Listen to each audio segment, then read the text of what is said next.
신약개론 18번째 강의를 시작하겠습니다. 今天是新约概论的第18讲。 오늘은 베드로 전후서를 살펴보는 시간입니다. 今天要分享的是彼得前后书。 먼저 베드로 전후서의 저자에 대해서 살펴보겠습니다. 首先来了解一下彼得前后书的作者。 베드로 전후서의 저자는 베드로입니다. 彼得前后书的作者呢是彼得。 베드로 전서는 베드로가 소아시아에 있는 교회들에게 보낸 편지입니다. 彼得前书呢是彼得写信给在小亚细亚的教会。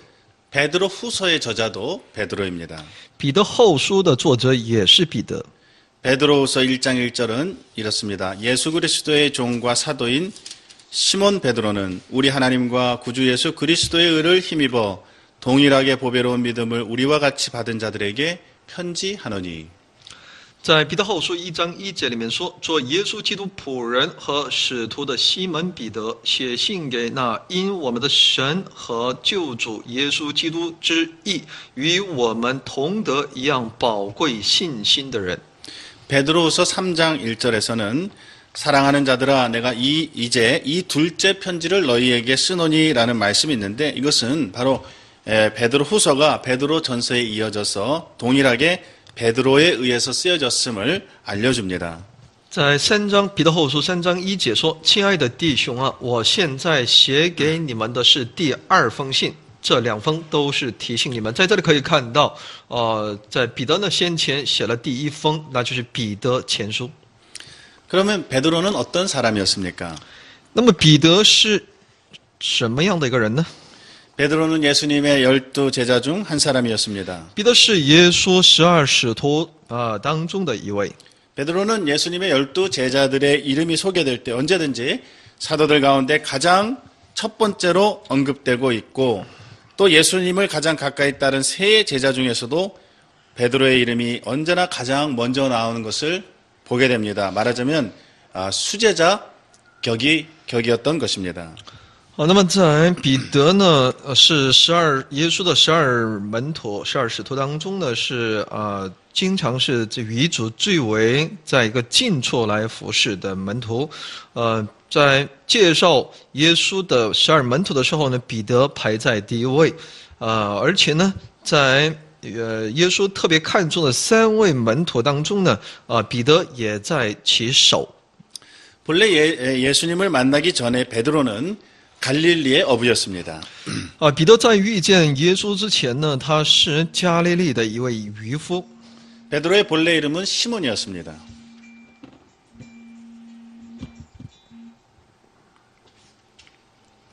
他的原名是西门。 그는 요나의 아들이었고 그의 형제 안드레와 함께 갈릴리 바다의 평범한 어부였습니다. 他是加利利海边的一个非常平凡的一个渔夫。 그의 고향은 베세다였고 뒤에는 가버나움에서 어부 생활을 하였습니다. 他的故乡是毕士大他在那里一直从事的是渔夫的生活。 예수님은 시몬과 함께 그의 형제 안드레를 그의 제자로 삼기 위하여서 물고기를 잡고 있던 두 형제에게 찾아오셔서 나를 따라오너라 내가 너희를 사람 낚는 어부가 되게 하리라고 하시면서 그들을 제자로 삼아 주셨습니다. 那么耶稣呢来去寻找这个西门和他的兄弟安德烈，并要求他成为他的门徒。他要使他们成为那得如得鱼一样的人。 베드로에게는 많은 허물이 있었고 우리와 같은 성정을 가진 한 인간이었습니다.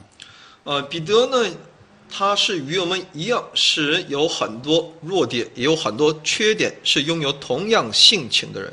성질은 급하고 언제나 말이 앞서고 또 생각보다는 행동이 앞서는 그래서 자주 넘어지고 실패도 하였던 사람입니다. 他性格非常的急躁比起所思想的，他的行为呢在先。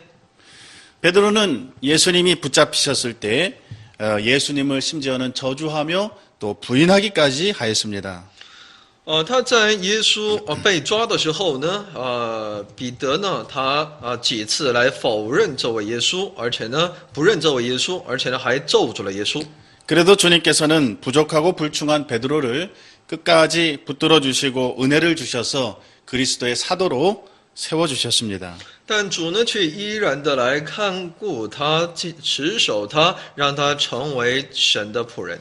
베드로는 예수님을 가장 뜨겁게 사랑한 제자 중에 한 사람이었습니다. 所以彼得是非常的挚爱这位耶稣的那些很多门徒当中的一位。 그리고 베드로는 자신을 불러주신 예수님을 끝까지 쫓아갔습니다. 彼得呢，至死来追随了这位呼召自己的耶稣。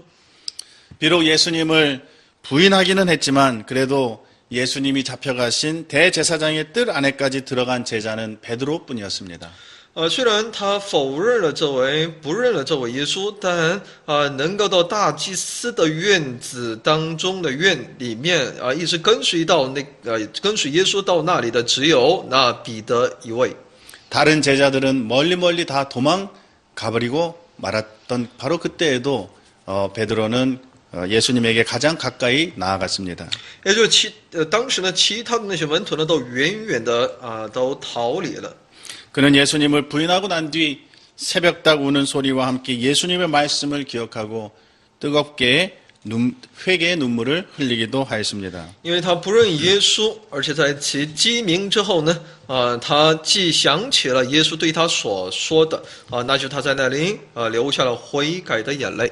부활하신 주님께서는 다시 베드로에게 나타나셔서 그가 3번 부인한 것을 회개할 수 있는 기회를 주셨습니다.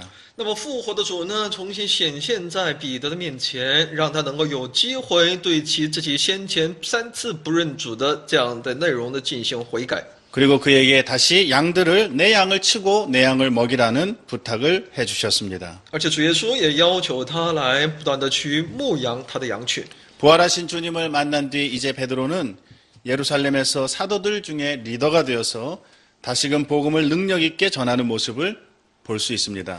那遇见这位复活的主之后呢，彼得呢能够在耶路撒冷成为众使徒的领袖，来强而有力的来去为福音做了见证。 그래서 사도행전 1장부터 11장까지는 거의 대부분이 이 베드로의 사역과 관련이 있는 그러한 기록으로 남고 있습니다. 因此呢，《使徒行传》1章到11章的内容呢，大部分都在讲述的是有关彼得的一些事工。 사도행전 1장과 2장에서는 예루살렘 교회의 성도들의 지도자로 활동하면서 오순절날 성령 충만을 받고 유대인들에게 복음을 전했을 때 3,000명이나 믿게 되는 일도 베드로를 통해서 일어나고 있습니다. 那么在《使徒行传》1章到2章的内容呢，我们可以看到呢，彼得呢在耶路撒冷教会里面成为一个领袖并且呢带领众信徒来接受五旬节圣灵的充满而且呢并且向那犹太人传福音，使3000人归信了主。 안진뱅이를 일으키며 나사렛 예수 그리스도의 이름으로 일어나 걷게 한 그리고 그의 이름을 증거한 이도 베드로였습니다.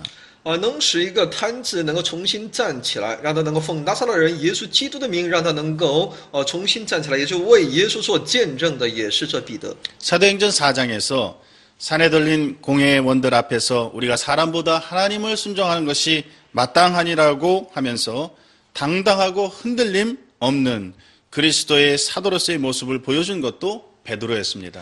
就像《使徒行传》4章里面所看到的，他在众议会的这个议员面前呢，也能够大胆的、壮胆的，能够见证必须要顺从我们的神。 사도행전 5장에 오면 성령이 충만하여 아나니아와 삽비라의 거짓말을 드러내고 교회에 경고를 하였던 사도도 베드로였습니다. 那么《使徒行传》5章也在告诉我们，这被圣灵所充满的彼得呢，他揭穿了亚拿尼亚和撒非拉的那种他们的谎言以此来警告。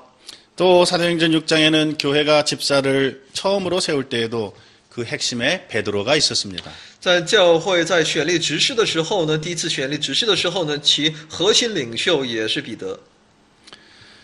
애니아라 하는 여인을 고치고 도르가라 하는 여인은 죽은 자 가운데서 일으키는 놀라운 일을 한 사람도 베드로였습니다. 사도행전 9장에 기록되어 있습니다. 那么使徒行传9章所记录的来医治妇女、女人，而且能够使人能够从死里复活，行这么一大的神迹奇事的，也是彼得。 이방인 고넬료 가정을 전도해서 복음의 문이 이방인에게 처음 열려지게 하는 데에도 베드로 사도가 사용되었습니다. 能够向那外邦哥尼流家庭传福音，也就是说，福音能够第一次传到外邦人的这一扇门能够被打开，也是借着使徒彼得。 마가에게 증언하여서 자료를 제공하여서 마가복음을 기록하도록 한 사람도 베드로로 알려지고 있습니다. 能够向马可提供一些材料，让他能够记录更加详细的记录马可福音的解释。那彼得， 전승에 의하면 그의 베드로의 아내가 먼저 십자가에 달렸고 또 그것을 그 옆에서 지켜보아야 했던 베드로는 그의 아내에게 주님을 생각하시오라는 말로 끝까지 권면하였다고 합니다. 据传说呢，彼得的妻子呢，比彼得更早的被钉在了十字架上。彼得在旁，他一再的劝勉自己的妻子，你要注目看耶稣。 그리고 자신이 십자가에 달릴 차례가 되었을 때 자신은 십자가에 주님과 똑같이 그렇게 달리지 않게 해달라고 부탁하였습니다. 而且在自己要被钉十字架的时候呢，他却要求那些军兵不要让他像那主一样在那里直立的被钉十字架，而是倒挂在十字架上。 자신은 주님처럼 죽을 자격도 없다고 생각한 베드로는 자신을 십자가에 거꾸로 달려서 죽게 해달라고 부탁하여서 십자가에 거꾸로 달려 죽었다고 전해집니다. 他自认为自己没有资格像主一样那样的钉十字架，所以呢，他要求让自己倒挂在十字架上。最终，他就是那么殉道的。 그리고 이 모든 모습을 지켜본 간수는 이를 보고 예수 그리스도를 믿게 되었다고 합니다. 据说呢，参与这一行刑的那些看守呢，看到这一情景，后来他们都信了耶稣基督。 베드로는 참으로 예수 그리스도의 귀한 사도였습니다. 彼得真是基督的宝贵的使徒。 예수님께서는 시몬에게 베드로라는 이름으로 베드로라고 하는 새 이름을 주셨는데 그 뜻은 헬라어로 반석이라는 뜻입니다. 耶稣给西门也就起了一个新的名字，叫彼得。其名字的意思呢，就是磐石的意思。 베드로는 참으로 그 이름처럼 반석과 같은 믿음 위에 굳게 서서 주님을 따른 주님의 제자였습니다. 所以彼得就像他的名字所告诉我们的一样，他就像那磐石一样，牢牢地站在其信心之上，来追随了这位耶稣。 베드로 전서와 베드로 후서를 기록한 사람은 바로 이 사도 베드로였습니다. 所以呢，记录彼得前书和后书的作者呢，就是这位彼得。 그렇다면 베드로는 베드로 전서를 언제 기록하였을까요? 那么彼得是在什么时候记录了彼得前书呢？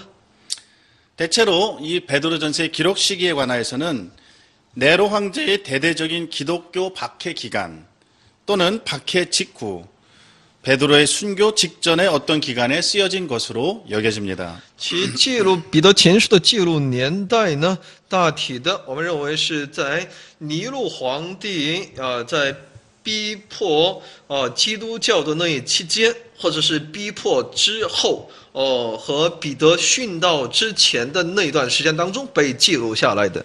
네로 황제 당시에는 로마에 대화재가 발생하였습니다. 在尼禄皇帝执政的时候呢，曾经罗马呢曾经有过大火灾。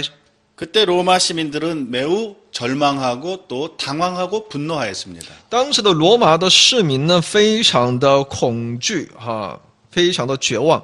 그때 네로 황제는 그 화재의 책임을 모두 그리스도인들에게 뒤집어 씌우고는 대대적인 기독교 박해를 감행하였습니다. 在当时呢，尼禄皇帝呢就把这次火灾的所有的责任呢都强加给基督徒来进行了大大的逼迫。 당시의 기록을 보면 네로 황제는 사람들을 잡아서 산채로 화형에 처하기도 하고 어떤 경우에는 자신들의 파티를 위해서 정원의 불을 밝히기 위해서 기독교인들을 등불로 삼아서 사람의 기름을 사용하여 불을 밝히기도 하고 어떤 경우에는 사람에게 맹수의 가죽을 입히고는 사나운 사냥개들에게 내어주어서 물어뜯겨서 죽도록 하기도 하였다고 합니다. 据说呢，他的逼迫在当时是非常的非常的残酷的。据记录呢，他抓那些基督徒把他们处于这种火刑活活的把他们烧死而且呢，有的时候呢，也为了让他能尼禄皇帝呢，为了能够在举行自己的一些宴会的时候呢，晚上举行宴会的时候呢，把这些基督徒都把他们立在那个两旁。在他们的身上点灯，以此来让他们起着照明的作用。 끓는 물이나 기름에 던져넣기도 하고 돌로 쳐 죽이기도 하고 목매어 죽이기도 하였습니다. 而且呢，让这些基督徒身披那些动物的皮以此来使那些狼狗来去撕咬，让他最终死。而且也有再把他们这些基督徒扔进那些那个滚烫的水或者是油锅当中，把他们活活的在那里把他们杀死。 도저히 인권이나 정의에 호소할 수 없는 억울하고 비참한 대박해가 그리스도인이라는 이유만으로 가해지게 된 것입니다. 这种逼迫呢，这种迫害呢，唯一的理由呢，就在于你是基督徒。 베드로가 베드로 전서를 기록할 때에는 이미 이러한 네로 황제의 박해가 시작되어서 사도 바울이 순교를 당하고 베드로 자신도 곧 이제 잡혀서 언제 순교하게 될지 한치 앞을 내다볼 수 없는 그런 상황과 관련이 있을 것입니다. 所以在彼得在记录这彼得前书的时候呢，也就在当时尼禄皇帝的逼迫已经开始了，所以呢，当时使徒保罗也殉道，彼得也不知道是什么时候会被随时的被抓被殉道。 혹은 아직 이러한 대대적인 박해가 전국적인 규모로 이루어지지는 않았다더라도 이미 지역적으로 산발적으로 기독교인들에 대한 괴롭힘과 핍박, 온갖 오해와 악감정과 증오가 넓게 퍼져나가고 있었던 때였을 것입니다. 所以当时也有可能是可以说呢，哪怕不是一个全国性的逼迫还没有开始，但也会是局部性的这种逼迫也在各处不断的在发生。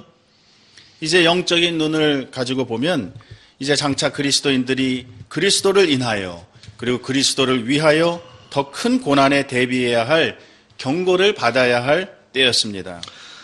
也就在我们用属灵的眼光来看待的时候呢，当时真是基督徒为了基督，必须要面对一个非常大的一个患难的这么一个时候。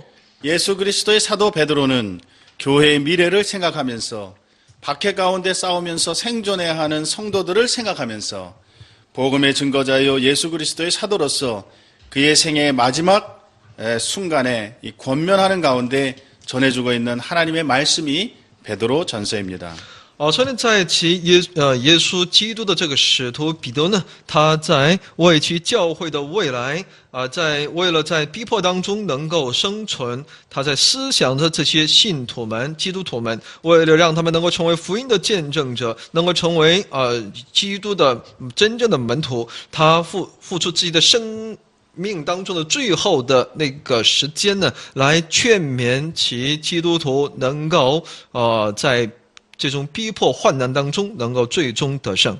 그렇다면 베드로는 베드로 전서를 어디에서 기록하였을까요? 那么彼得呢，把这彼得前书是在哪个地方记录下来的呢？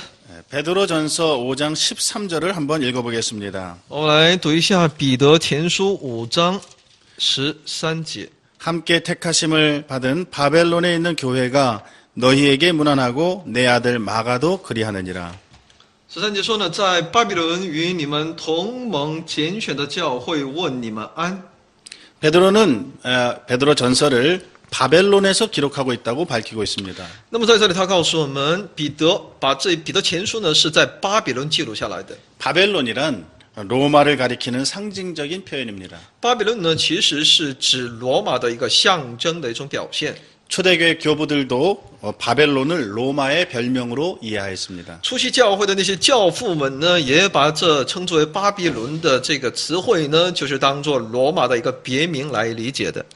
로마 제국의 수도인 로마는 세속 또는 세상의 한 복판이었습니다. 罗马帝国的首都罗马呢，这个是整个一个世俗的一个象征。 베드로 전서를 기록할 때 베드로는 바로 그 대박해의 심장부인 로마에 머무르고 있었던 것입니다. 在记录起彼得前书的时候呢，彼得是正居住在其大逼迫的心脏部分，其罗马。 골로새서 4장 10절에 보면 마가 요한이 바울이 로마에 갇혀 있는 동안에 그곳에 함께 있었다고 했는데 그가 베드로 전서를 기록할 무렵에 베드로와 함께 있었다라고 하는 이 사실, 여기 마가가 같이 내 아들 마가도 그리하느니라라고 이 사실을 밀어볼 때에 본 서신이 로마에서 기록되었다라고 하는 또 하나의 강력한 증거가 됩니다. 哥罗西书在4章10节里面，我们可以看到马可、约翰呢，在保罗在罗马下监的时候呢，是与他同在的所以呢，在其在记录这个彼得前书的时候呢，也与彼得同在的这么一个事实呢，也在告诉我们，其书信时是在罗马记录的。 로버트 건드리 교수는 또 한 가지 증거를 더 대고 있는데 이 서신의 수신자를 열거할 때에 베드로전서 1장 아마도 1절에 있는 말씀 보면 본도, 갈라디아, 갑바도기아, 아시아와 비두니아에 흩어진 나그네 이렇게 그 장소를 열거하고 있는데 이 순서는 그 로마가 위치한 서쪽에서부터 그 동쪽을 따라서 이렇게 동쪽 순서대로 열거되고 있다는 것이 그가 지금 어디에서 기록하고 있는가라고 하는 것을 어느 정도 암시하고 되고 있는 것을 말해주고 있다 이렇게 지적하였습니다.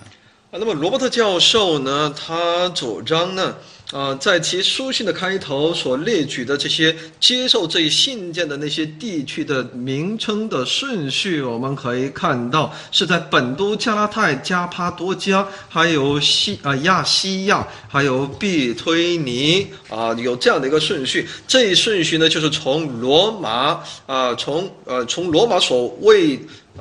从罗马这个位置上呢，是往西，从西到东的这么一个顺序，所以呢，从中也能够看到作者在暗示着自己记录这个彼得前书的时候的他所居住的那个地方。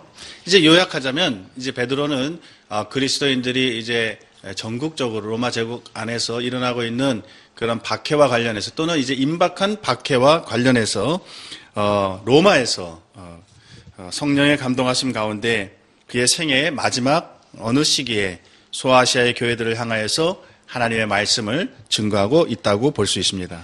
所以呢，在其生命的最后阶段呢，彼得呢是在借着那圣灵的感动呢，把这样的神的话语呢写给那在小亚细亚的那些众教会。 이제 베드로 전서의 주제와 내용을 먼저 살펴본 다음에 그 다음에 베드로 후서의 주제와 내용을 살펴보겠습니다. 那我们来看一下彼得前书的其主题和内容。 베드로 전서는 신앙 때문에 고난을 받고 있는 또는 받아야 할 소아시아의 신자들을 위하여서 쓰여졌습니다. 彼得前书是为了是写给那些因着信仰而受苦难的小亚细亚的那些信徒们的。 그리스도인의 고난의 문제가 베드로전서의 중요한 주제들 가운데 그러므로 하나입니다. 所以基督徒的受苦难的问题，这是彼得前书的重要主题之一。 그리스도인들은 그리스도의 이름을 인하여 당하는 고난의 문제를 어떻게 이해해야 하는지, 고난과 박해 속에서 그리스도인들은 무엇을 생각하고 무엇을 추구해야 하며 어떻게 살아야 할 것인지를 베드로 전서에서 알려주고 있습니다. 也就让我们彼得呢，就是让这些基督徒能够知道、能够了解苦难这一问题，让他们能够有一个正确的理解。而且在苦难和逼迫面前，基督徒应当拥有什么样的一些思想、这种想法和追求，也应当过着一个什么样的生活。这就是这卷书所要告诉我们的。 1장 6절에 보면 이 편지의 수신자된 교회는 여러 가지 시험을 인하여 근심하게 된 교회였다고 하였습니다. 那么前书1章6节里面说呢，因为他们在百般的试炼中暂时忧愁的那些教会， 베드로는 그들에게 죄인을 위하여 고난을 받으시고 모든 성도들에게 본을 끼쳐서 그분의 발자취를 따르게 하신 그리스도의 본을 이야기하면서 선을 행하다가 고난을 받고 참으면 하나님 앞에서 아름다운 일이라고 베드로전서 2장 20절부터 25절에 말씀하고 있습니다. 在彼得前书2章20节到25节里面，彼得也在这里劝勉这些基督徒，让他们在苦难面前也能够借着这位神，能够在那忍耐胜过的时候，这是神所喜悦的。 2장 19절에서는 심지어 부당하고 애매하게 고난을 받더라도 하나님을 생각하고 참으면 그것이 아름답다고 하였습니다. 在2章19节里面，甚至说，倘若人为叫良心对得住神，就忍受冤屈的苦楚，这是可喜爱的。 3장 8절로 22절에서 베드로는 계속해서 말합니다. 在3章8节到22节里面，他也在持续的来讲述。 선을 행하다가 의를 위하여 고난을 받으면 그는 복이 있는 자이지만 악을 행하다가 고난을 받는 자리에 떨어지지는 말라고 하였습니다. 因行善而受苦，这是非常好的，是非常喜好的。但我们不能因着行那不好的事情而受苦。 3장 14절에서는 의를 위한 고난은 반드시 있을 것이지만 그들의 위협을 두려워하지 말고 흔들리지도 말라고 권면하였습니다. 3章14节说呢，你们就是为义受苦，也是有福的，不要怕人的威吓，也不要惊慌。 실제로 이들은 세상 사람들로부터 혹은 로마 정부로부터 비난과 조롱과 차별을 받고 있었습니다. 现实生活当中，他们的确从那周围的人群当中，从罗马政府当中受到很多的责备、嘲笑和不平等的待遇。 그러나 4장 12절에 있는 말씀처럼 이러한 고난들은 성도들을 시련하고 연단하기 위해 오는 불시험인 줄 알고 이상한 일이 일어나는 것으로 여기지 말고 오히려 그리스도의 고난에 동참하는 것으로 알고 기뻐하라고 권면합니다. 在4章12节里面说呢，亲爱的弟兄，有火炼的试验临到你们，不要以为奇怪。 4장 16절에서는 살인이나 도둑이나 행악하는 자나 다른 사람의 일을 간섭하는 자로 고난을 받지 말고 그리스도인으로서 고난을 받으면 부끄러워하지 말고 그 이름으로 하나님께 영광을 돌리라고 하였습니다. 说我们的受苦，不要因着我们身上的一切的不好，而是要做为基督受苦的话呢，却不要羞耻，倒要因这名而归荣耀给这位神。 계속 고난에 관한 이야기를 하고 있습니다. 不断的在讲述的有关受苦难的内容。 4장 19절에서도 그러므로 하나님의 뜻을 따라 고난을 받는 자들은 선한 일을 하면서 자신의 영혼을 신실하신 창조주께 맡기라고 권면합니다. 4章19节也在劝勉我们，所以呢，照神旨意受苦的人要一心为善，将自己灵魂交于那信使的造化之主。 또 5장에서도 고난에 대한 주제는 계속 나옵니다. 5章的内容也不断的在强调其受苦难的内容。 특별히 5장 10절에 보면 모든 은혜의 하나님 곧 그리스도 안에서 너희를 부르사 자기의 영원한 영광에 들어가게 하시니가 잠깐 고난을 받은 너희를 친히 온전케 하시며 굳게 하시며 강하게 하시며 터를 경고케 하시리라고 하였습니다. 5章10节说呢，那赐诸般恩典的神，曾在基督里召你们，得享他永远的荣耀。等你们战胜苦难之后，必要亲自成全你们，坚固你们。 성도의 고난 가운데에서 주님께서 함께해 주시고 또 너희를 친히 온전케 하시고 보호하시고 굳게 하시며 강하게 하실 터이니 터를 경고케 하실 터이니 두려워하지 말고 떨지 말고 또 이상한 것으로 여기지 말고 하나님을 굳게 신뢰하고 붙잡으라는 말입니다. 也就是让我们的那个永远的荣耀归于荣耀为这位神，不要在那一切的患难问题面前在那里战惊，让我们能够把信心建造在神的里面，以此来胜过那一切的患难试炼。 베드로전서의 중요한 두 번째 주제는 그리스도인은 어떤 사람인가 하는 주제입니다. 彼得前书的第二个非常重要的主题呢，那是基督徒是什么样的一些人？ 그리스도인은 누구이며 그리스도인의 특권과 그대의 기업과 영광은 무엇인지 그리고 신자가 이 세상에서 그리스도의 이름을 위하여 신자답고 교회답게 산다는 것은 어떤 의미를 가지는지, 신자가 지켜야 하는 참된 믿음이란 무엇인지, 신자가 무엇을 소망으로 삼고 인내할 수 있는지, 그 소망과 인내의 귀중함은 무엇인지, 이러한 그 주제들에 관하여서 생각하고 굳게 서도록 하는데 많은 시간을 기울이고 있습니다. 那么也在彼得前书也是要告诉我们，作为一个基督徒，他的特权、他的基业、他的荣耀到底是什么？基督徒在这个世上，他应当如何过做一个基督徒的这样一个生活？而且我们的教会又应当是什么样的一个表现？信徒又应当如何来持守我们的信心？而且呢，信徒又应当盼望什么？我们的人呢又应当如何？在这一切部分呢，都有其教训。 1장 3절에 보면 성도들의 산 소망에 대해서 이야기합니다. 또 1장 그 4절로 이어지는 그 7절까지 있는 말씀을 보면 그 성도들의 유업, 그 썩지 않고 더럽지 않고 쇠하지 않는 기업, 그 너희를 위하여 하늘에 간직하신 것을 바라보면서 또 믿음의 실현을 이루는 것이 금보다 더 귀하다고 권면하고 있습니다. 所以1章3到4节的内容也在告诉我们，那么什么才是一个基督徒的真正的一个盼望和一个我们面对试炼的时候，我们应当如何那么在这里也要从中可以看到，我们胜过这一切的盼望的试炼的时候呢借着那种盼望，我们可以得着那永远不能朽坏的、不能玷污的、不能衰残的。 그리고 금보다 귀한 믿음의 결국은 무엇입니까? 那比金子更为宝贵的那信心的结果到底是什么呢？ 그것은 9절에 보면 믿음의 결국 곧 영혼의 구원을 받음이라고 했습니다. 说的呢就是那信心的果效，就是那灵魂的救恩。 1장 10절로 12절에 있는 말씀 보면 바로 이 구원에 관하여는 옛적부터 선지자들이 연구하고 상고하였던 것이고 복음을 전하는 전도자들이 전하여준 내용이었고 천사들도 살펴보기를 원하는 놀라운 것이 바로 이 구원이었습니다. 1章10节以下能够看到呢，这救恩呢是那预先说你们要得恩典的众先知早已详细的寻求和考察的，就是考察在他们心里的基督的灵，预先证明基督受难，后来得荣耀。 성도들은 바로 이러한 놀라운 구원을 받은 자들입니다. 所以我们的信徒呢，就是已经获得这一个得救恩的这么一个人。 2장 9절로 10절에서도 그것을 말합니다.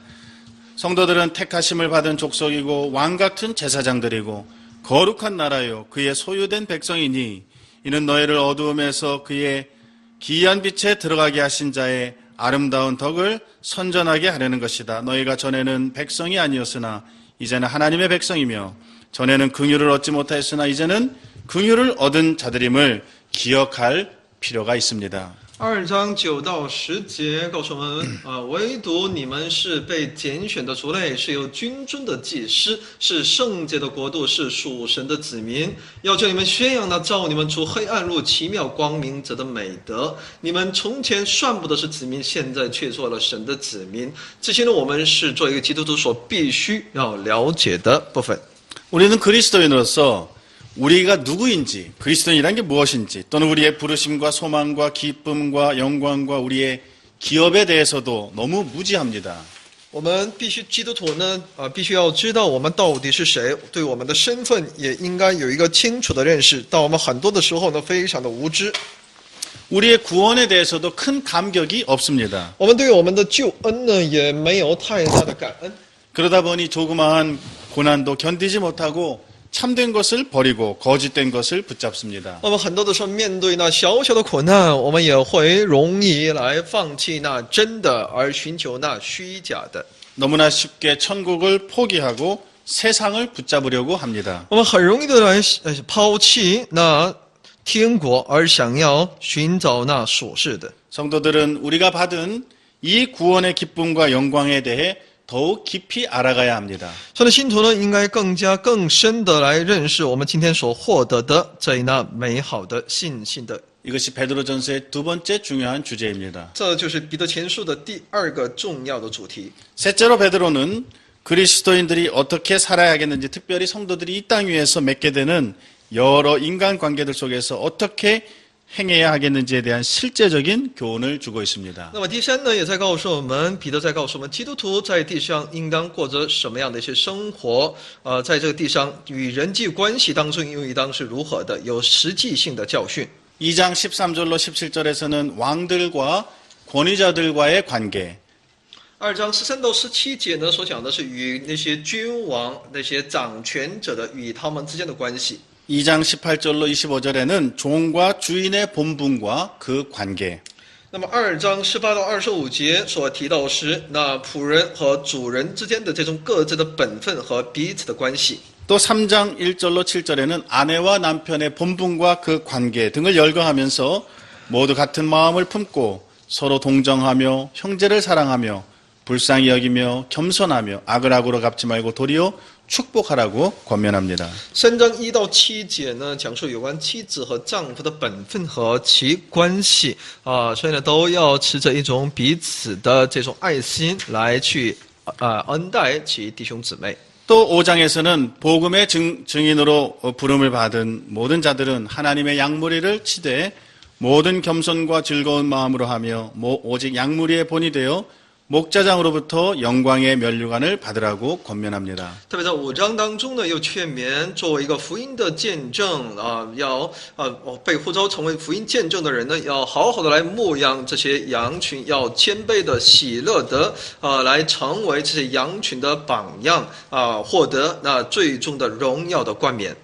우리 모두 그리스도인이 어떤 자인지를 바로 알고 고난 가운데에서도 신자답게 살며 하나님의 은혜를 맡은 선한 청지기같이 서로를 섬기며 모든 영광을 하나님께 돌릴 수 있는 자들이 되어야 하겠습니다. 所以我们大家都应当要清楚的知道，作为一个基督徒，应当是何等的身份所以我们要我们的生活应该是符合我们的身份的，在神的恩典里面成为神的好管家，来荣耀我们的神。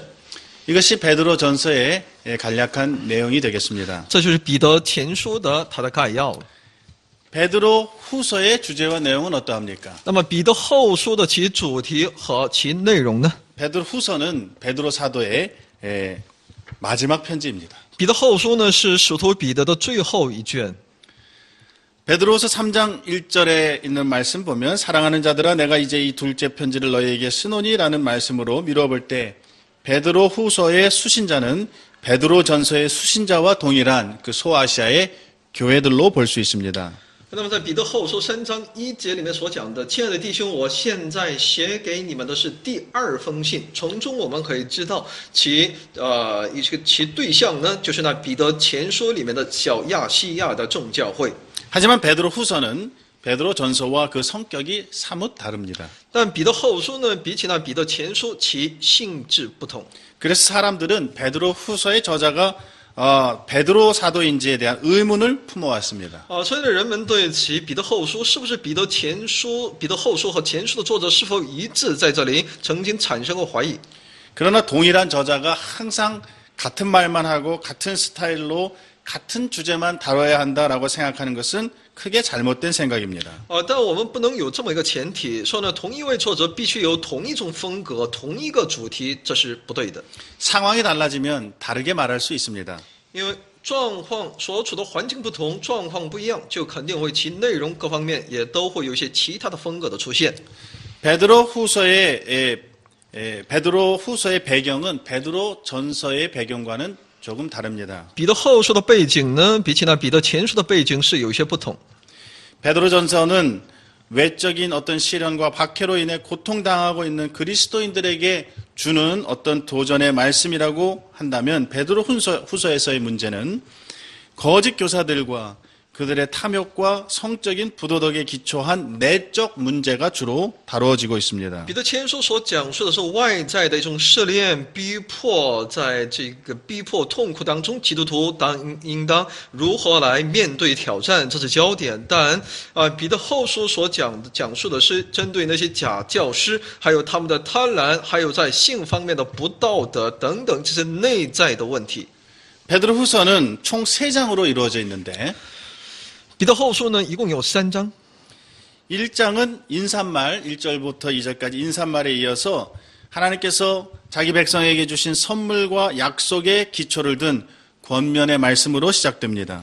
那么第一章的内容是一个问候，在第一节和第二节的内容，而且呢也拥有神赐给其百姓的应许啊这些礼物为基础来去劝勉百姓。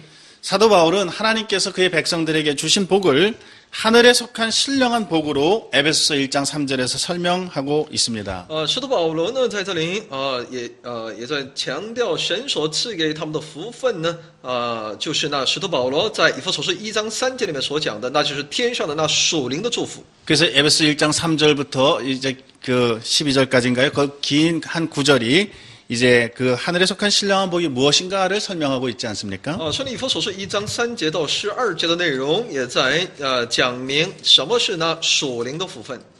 그러나 이제 베드로는 그 복을 이렇게 설명합니다. 베드로후서 1장 3절에서 보면 그의 신기한 능력으로 생명과 경건에 속한 모든 것을 우리에게 주셨다라고 하면서 그 생명과 경건에 속한 모든 것의 내용을 11절까지 설명하고 있습니다. 他在后书1章3节里面说呢，神的神能呢，已将一切关乎生命的敬虔的事赐给我们那么说把那些属灵的福分呢，他在这里一直还在解释，一直到11节。 그리고 이어지는 1장 12절로 21절은 이제 본론으로 넘어가는 부분인데 여기에서 베드로는 마치 자신의 죽음이 임박하였다라고 하는 것을 예견하고 있는 것처럼 보입니다. 那么在1章12到21节的内容呢，就进入到这些本文的这些内容当中。那么在这里可以看到，彼得好像能够预测到自己的，能够感觉到自己的一个死亡的这个临近似的。 여기 보면 14절에 보면 우리 주 예수 그리스도께서 내게 지시하신 것 같이 나도 이 장막을 벗어날 것이 임박한 줄을 알미라 하고 하였습니다. 在14节里面说呢，因为知道我脱离这帐篷的时候快到了，正如我们主耶稣基督所指示我的。 어떤 주석가들이 이렇게 이야기하는 것처럼 어쩌면 베드로는 이미 로마에서 구금되어 이제 죽음을 기다리고 있는 그러한 긴박한 상태인지도 모릅니다. 所以有些释经家呢，他们就认为呢，当时彼得所处的环境呢，就是可能已经在罗马被囚。 여하튼 베드로가 지금 이 서신을 쓰는 이유는 그들로 하여금 복음 진리로 일깨움을 받고 항상 생각하도록 자기가 떠난 후에라도 필요한 때에는 이런 것들을 생각하게 하려는 것이라고 1장 12절로 15절에서 말씀하고 있습니다. 所以在1章12到15节呢，也在告诉我们，彼得写这封信呢，就是为了让这些后人能够时常能够想到这些教训，有关福音真理的教训。 베드로는 그리스도의 능력과 재림에 대한 이러한 그 교훈은 자기 자신이 공교히 만들어낸 이야기가 아니라 자신이 친히 보고 목격하고 들은 그리고 하늘로부터 주어진 교훈이라는 점을 16절로 18절에서 상기시키면서 그리스도와 그리스도를 증거하는 성경의 모든 말씀을 마음대로 해석하지 말라고 주의를 주고 있습니다. 他在16到18节里面呢，彼得呢，在教训一些教训教会的信徒，在有关基督的能力和他再来的这个教训当中呢，教训呢是他亲身经历的，是自己所目睹的，是从天上来的教训。他在后书当中强调这一点，而且做为主做见证的时候呢，不要肆意的来去解释圣经。 베드로후서 1장 20절은 먼저 알 것은 경의 모든 예언은 사사로이 풀 것이 아니니라고 했는데 베드로가 이런 경고를 주고 있는 것은 이미 교회 안에 성경을 가지고 마음대로 해석하고 가르치는 거짓 교사들이 일어나고 있었다는 하나의 좋은 증거가 됩니다. 彼得后书1章20节里面说呢，第一要紧的，该知道经上所有的预言没有可随私意解说的。也就是说呢，在当时的教会里面，的确也出现很多用私意来解经的这些假教师的出现。 거짓 교사들이 일어나고 있었다는 것입니다. 也就是说有很多假教师。 거짓 교사는 언제나 교회의 가장 치명적인 해가 될 수 있습니다. 所以这些假教师呢，经常成为教会的很大的一些妨碍。 잘못된 교리, 거짓 교훈 또 잘못된 신학이 항상 교회에는 가장 치명적이 될 수 있습니다. 所以呢，这种假教义、假的这种信仰呢，的确成为教会的很大的一个障碍和打击。 그래서 이 베드로 후서에서는 2장 전체에서 이러한 거짓 교사들과 거짓 교훈들을 경계시키는 교훈으로 가득 차 있습니다. 所以呢，整个2章呢，充满着针对这些假教师对于他们的警告。 그래서 2장은 이렇게 시작됩니다. 그러나 민간에 또한 거짓 선지자들이 일어났었나니 이와 같이 너희 중에도 거짓 선생들이 있으리라. 저희는 멸망케 할 이단을 가만히 끌어들여 자기들을 사신 주를 부인하고 임박한 멸망을 스스로 취하는 자들이라.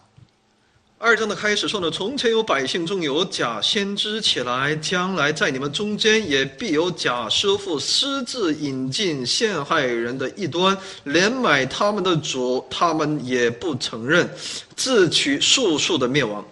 이제 그 이후에 2장 전체의 내용은 거짓 교사들의 특징을 말해주고 있는데 그들은 방탕과 탐욕에 빠져 지어낸 말로 사람들로부터 이득을 취하며 음욕과 탐심에 연단된 마음을 가진 자들로서 저주의 자식이라고 경고하고 있습니다. 最后的2章的整个内容也在讲述着这些假教师、假先知的他们的一些特征也就是说他们是那充满邪淫而且呢是故意被毁谤的而且有贪心，而且捏造言语等等。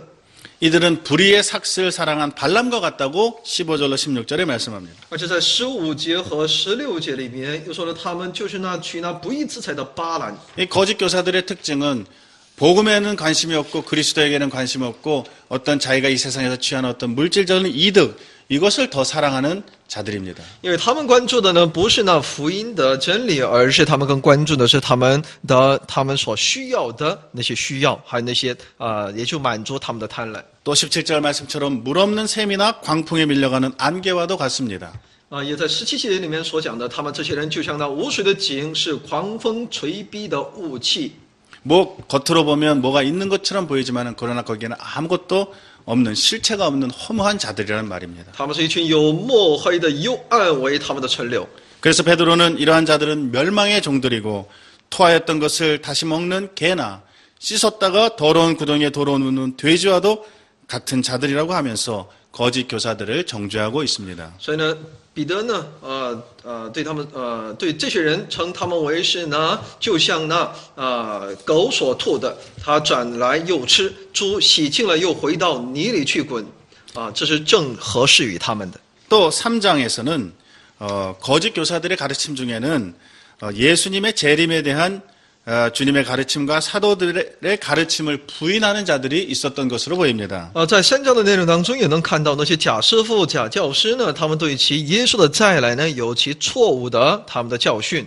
그래서 주님의 가르침을 다시금 상기시켜주면서 이것을 기억하라고 말씀합니다. 所以呢，彼得呢在这里重新提到主的教训，让他们能够时常能够记住。 4절에서 볼 수 있는 것처럼 당시 거짓 교훈들 가운데에는 주의 강림하신다는 약속이 어디 있느뇨? 조상들이 잔 후로부터 만물이 처음 창조할 때와 같이 그냥 있다고 하면서 주님의 재림을 부인하는 자들이 있었던 것으로 보입니다. 在3章4节里面可以看到，当时那些假师傅所主张的是说呢，主要降临的应许在哪里呢？因为从列祖睡了以后以来，万物与起初创造的时候仍是一样。 베드로는 세상은 물이 넘쳐서 물로 망하였다라고 하는 것을 이 노아의 홍수를 얘기합니다. 일부러 잊으려 하는 거짓 교사들을 정죄하면서 이 세상에는 주의 재림과 불심판이 있을 것이며 이 세상은 불심판 때까지 오래 참으사 아무도 멸망치 않고 다 회개하게 이르시기를 원하시는 것이라고 분명히 말씀합니다. 他在这里强调必有那就像被水淹没被消灭了一样必有那审判的日子，用火焚烧所以呢，神又告诉这个教会，神是呢恒久忍耐的但最后呢最终呢都会被有形的一切都会被烈火所消化。 그러나 10절에서 어떻게 말씀하고 있습니까? 那么10节又是如何的告诉我们呢？ 그러나 주의 날이 도적같이 오리니 그날에는 하늘이 큰 소리로 떠나가고 체질이 뜨거운 불에 풀어지고 땅과 그 중에 있는 모든 일이 드러나리로다. 바로 이 말씀이 여기에서 주어지고 있는 것입니다. 师姐说呢，天必大有响声废去消化，而且呢，地上的一切我都要烧尽。 그러므로 11절로 13절에는 주의 재림과 불심판이 있다는 것을 기억하라. 그리고 거룩한 행실과 경건함으로 하나님의 날이 임하기를 바라보고 새하늘과 새 땅을 바라보라고 말씀합니다. 11到13节呢，告诉我们，必到那个时候呢，必有神的审判，所以呢，你们要敬虔生活来去等候那新天新地。 또 주 앞에서 점도 없고 흠도 없이 평강 가운데서 나타나기를 힘쓰라고 하면서 우리 주의 오래 참으심이 구원이 될 줄로 여기라고 권면합니다. 而且在14节里面，又让他们能够去持有一种盼望，殷勤使他们没有玷污，无可指摘，安然见主。 그리고 마지막 3장 18절에서 오직 우리 주 곧 구주 예수 그리스도의 은혜와 저를 아는 지식에서 자라가라. 영광이 이제와 영원한 날까지 저에게 있을지어다라는 말씀으로 본 서신을 마치고 있습니다. 在最后的18节里面说呢，你们却要在我们主救主耶稣基督的恩典和知识上有长进，愿荣耀归给他。 우리들도 하나님의 말씀을 마음대로 해석하지 말고 오직 성령의 조명 아래에서 겸손히 배워야 하며 탐심과 방탕과 음란에 단련된 마음을 가진 거짓 교사들은 저주받은 자식이라고 하신 말씀을 기억하여 우리 자신을 깨끗이 하여야 되겠습니다. 所以呢，我们也应当我们不应当来随意的来解释神的话语，唯独要照着圣灵的光照，谦卑的来去学习，除去我们里面的一切的贪心、放荡、淫乱，除去那一切假教师的这种教训，让我们洁净自己，来等候主的再来，让我们以洁净的行为和敬谦才是重要的。 그리고 주의 재림과 불심판을 조롱하는 그러한 자들의 거짓 교훈을 물리치고 거룩한 행실과 경건함으로 하나님의 날이 임하기를 바라보며 살아가야 하겠습니다. 我们应当抵挡一切那些抵挡神的讲述呢违背神旨意的他们的那些迷惑，我们要过一个圣洁的生活，来等候耶稣的再来。